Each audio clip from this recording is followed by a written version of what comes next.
hearing all of these concerns, Chris, don't you think that not releasing the mods for the new Arch Nemesis stuff is kind of like a big problem? Like, we all seem concerned about this. I know a lot of other people are concerned. I'm sure that much of what is the new Arch Nemesis mods, what the changes are, like that not being available anywhere, does that mean that there just wasn't that much effort put into it? Like, it seems like a change that's bigger than, for instance, Sentinel alone, to me personally, because you're engaging with that like half of the time you're in a map, you're fighting blue or rare mobs. Yeah, I understand. I think the reason why we didn't compile a list of that stuff wasn't that we were trying to hide it. It's just that the people compiling it could be working on the game.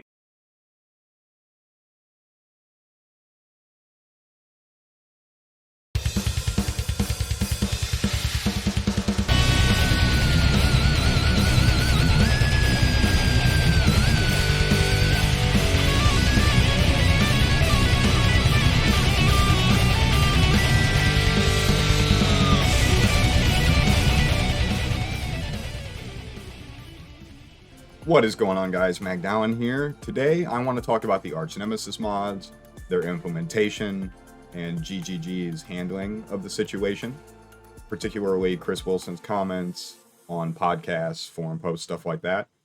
And generally, I just want to talk about the state of the game and where I see it heading and a few of the frustrations that I have. So the first thing I want to do is just dispel a myth right off the gate.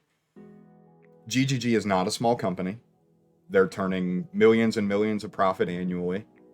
They do not have to make the choice between implementing basic game features that the community wants and forcing their employees to undergo draconic overtime and other human rights abuses. The idea that it's either we get the league that they had planned and the employees work their normal hours, or we get some kind of a UI update or some type of reduction to the excessive clicking, so on and so forth. If that happens, then the only way that can come to pass is by forcing their employees to work insane overtime hours, etc., etc. That's bullshit. When he says that, he's lying to you, and we should start holding the company accountable for that. Granted, there's not a whole lot of ways that you can sort of, directly slap the hand of a large company. But generally speaking, when Chris is appearing on podcasts, I would really like to see people start calling him out on that bullshit. It's sort of like a gross perversion of the idea of treating your employees well. It should be a given that you're not doing abusive practices, and that should not be used as sort of like a bludgeoning tool to bat away any discussion of changing the game in ways that I would say probably 9 out of 10 people who have played the game for more than a couple hundred hours could tell you are necessary improvements for the game and its longevity going forward. Another thing is just to talk about communication generally.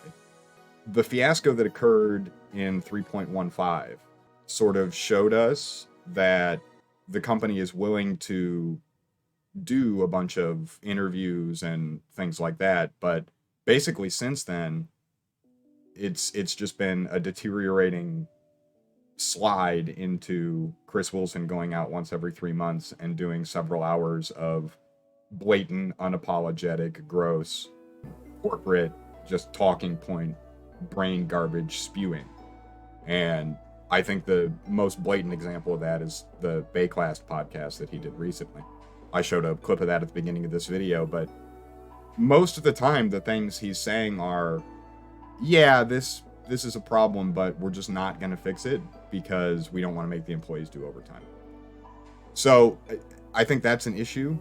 And another caveat to this is every time GGG implements one of these scummy business practices to monetize their game, loot boxes, the Curix Battle Pass, etc., every time they do this, they couch it in the idea that this money is going directly towards hiring new people or towards the development of more systems. This idea that when they do things that allow them to make more money, that we're going to get more stuff in the game.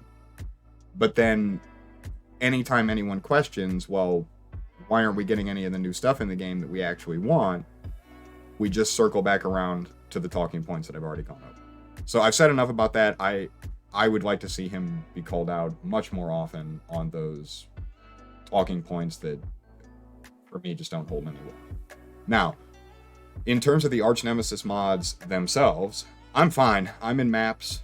My leveling experience is always slow, but this was, by the hours, probably my fastest league start ever in terms of completing the campaign. And I didn't find the mobs to be sort of the unstoppable mountains of doom that some players have found them to be. But I also have no issue with just running past stuff. And that's a good piece of advice, I think, particularly in the leveling process. If you see one of the mods that is, if you're playing a cold damage build and you see the Frost Weaver or whatever, just run by them. Just don't even engage it because they're obviously overtuned. And that was essentially the way that I made my way through the campaign. It works just fine.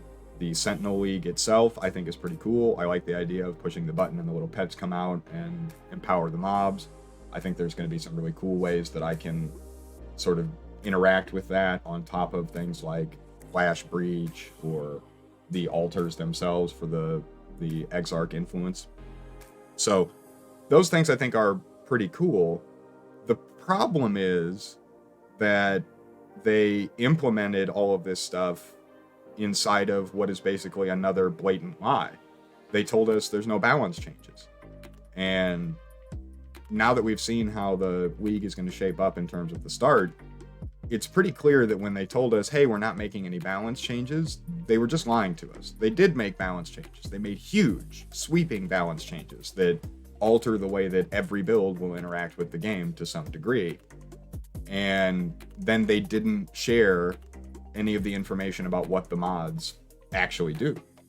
And Chris did make a passing comment about well, sometimes we like things to be discovered. I think that's bullshit too. I think they just didn't want to tell us what the mods were going to do exactly because I think they knew that it was going to piss people off. And they were hoping that the league itself was going to be engaging enough and that they had tuned it correctly without evidently doing any actual player testing, that it would sort of slip under the radar. And yeah, some people would struggle in the early game and maybe they'd have to do a small nerf or something, but they were just hoping that people were just going to be quiet and fucking swallow it. And that's not what happened. And so going forward here, I'm not necessarily talking about my own experience. I'm talking about my perception of how the average player, or indeed a new player, is going to interpret the game going forward. So when you're going through a zone, the Arch Nemesis mods on rare monsters end up being far more challenging than boss content, which is a problem out of the gate. But also, if you take any 3-minute segment, 2-minute segment of someone's game experience, the spikes in difficulty look like they were created by someone that was absolutely blasted. They've just gone through 3/5 of vodka. They're barely conscious, and they just had a slider set up, and they just went bruh, and just fucking smashed their hand across it, and then went, yeah, this is good. And I don't think you need to have computer programming knowledge, game balancing knowledge, experience in the industry. I don't think you have to be a gigantic monster brain to look at the way that the game plays and go, yeah, this seems disjointed, this seems slapped together, this seems as though very little thought has actually been given to the smoothness of the experience for either the new player, the returning player, or the more casual player. And let's be absolutely clear here. The majority of people that are playing the game are not people that have infinite game knowledge and infinite time. That's not the way it works. So even though I was able to overcome the Arch Nemesis mods with only mild frustration, given that GGG sort of immediately backstepped and nerfed the mods not once, but twice, and a third round of adjustments are coming, it's obvious they erred in the method with which they released this content.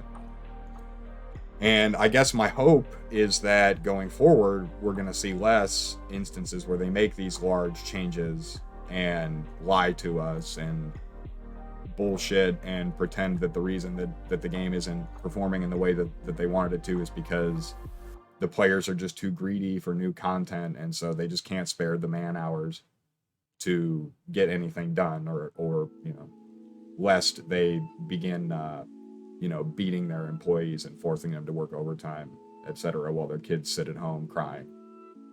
I don't have a whole lot more to add. I think generally the game was in a better spot prior to this patch. I'm not understanding how they think that this was an improvement.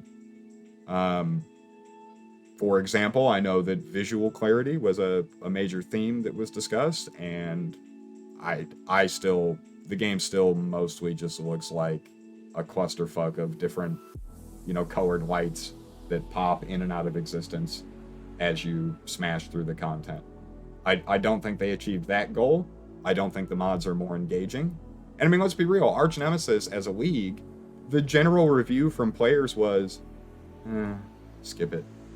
I mean, the most that you could hope for when talking about the Arch Nemesis League was that, you know, people might engage with it briefly, only as much as was absolutely necessary in order for them to acquire the currency or whatever else that they were hoping to get from it. And to take that lukewarm player response and then go, you know what, let's make every rare mob and blue mob in the game essentially represent this league that most people skipped and the majority of people didn't really even like. So dark tidings, I think, in terms of the way that the game is being managed. And I wouldn't have made this argument even just a couple years ago, but I am beginning to wonder, is Chris Wilson just getting too old, man? Is he getting out of touch? Is that money going to his head? So on and so forth. Are we getting to the point where he's just like this crazed god king that hides behind the scenes and tries to, you know, like relive the days of his ridiculous Diablo 2 boner? I don't know. I hope not. Switching gears though, in terms of going forward, I will produce some kind of an update, maybe a little bit of a showcase or guide to the way I'm building my character. I'm doing it a little bit different this time than I've done before. And I'm going to get back to the sort of regular content that I had been doing previously. I just wanted to make this video because, frankly, it just kind of pissed me off the way they released all of this stuff with no communication and then had to backpedal, all the while spouting these talking points that are becoming, to my ears, quite repetitive and tired. And quite repetitive and tired is where I have gone to in terms of rambling. So I will cut it short here, and I'll be back in a day or so with another video. If you're enjoying the content, please do hit that like and subscribe button, and I will see you in the next video. I appreciate you.